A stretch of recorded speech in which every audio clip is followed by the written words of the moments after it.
জারি করে দেওয়ার সুযোগ নাই। নবী আকরাম সাল্লাল্লাহু আলাইহি ওয়াসাল্লাম ধাপে ধাপে তার এই আইনগুলো বাস্তবায়ন করেছেন। এখন সহনীয় মাত্রায় নিয়ে ব্যবস্থাপনা করেই আপনাকে ওই কাজটি করতে হবে। আপনি 10 দিরহামের বেশি চুরি করলে হাত কেটে দেবেন, হ্যাঁ কেটে দেবেন, কিন্তু এই চোরের খাবারের কোন কারণে সে চুরি করেছে, ক্ষুধার্ত একটা মানুষ, তার খাবারের ব্যবস্থা রাষ্ট্র করতে পারলো না, হাত কাটার ব্যবস্থা করতে পেরেছে, এটা কোনোভাবেই মানবিক নয়, যৌক্তিক নয় এবং ইসলামী আইনের পক্ষে কাজ নয়। এই জন্য কিছু মানুষ আপনাদেরকে ভয় দেখায়, ইসলামী আইন হলে কি করবে, হাত কেটে ফেলবে। তো হাত তো কেটে ফেলবে, আপনি চোর, আপনার হাত কাটবে না।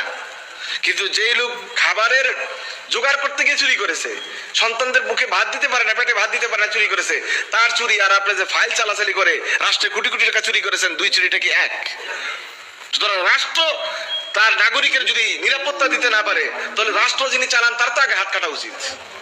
বুঝতে হবে যে আপনার এই জনগণের চাহিদা কি, চাহিদার মৌল মানবিক অধিকারগুলি নিশ্চিত করা রাষ্ট্রের কাজ।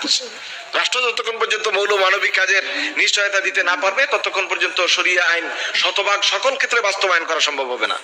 এর পক্ষে যেটা দরকার সেটি হলো জনগণের মধ্যে একটা আন্দোলন তৈরি করা, একটা সচেতনতা তৈরি করা যে মুসলমান হিসেবে আল্লাহ তাআলার আইনের বাইরে যাওয়ার আমার কোনো সুযোগ নাই। স্বতঃস্ফূর্তভাবে জনগণ বলবে শরিয়া আইন কায়েম করেন।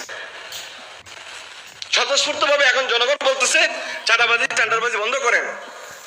এইভাবে জনগণ স্বতঃস্ফূর্তভাবে বলবে শরিয়া আইন কায়েম করবেন, তখনই এটা সম্ভব, না এটাকে বাস্তবায়ন করা সম্ভব না। ইসলামী দল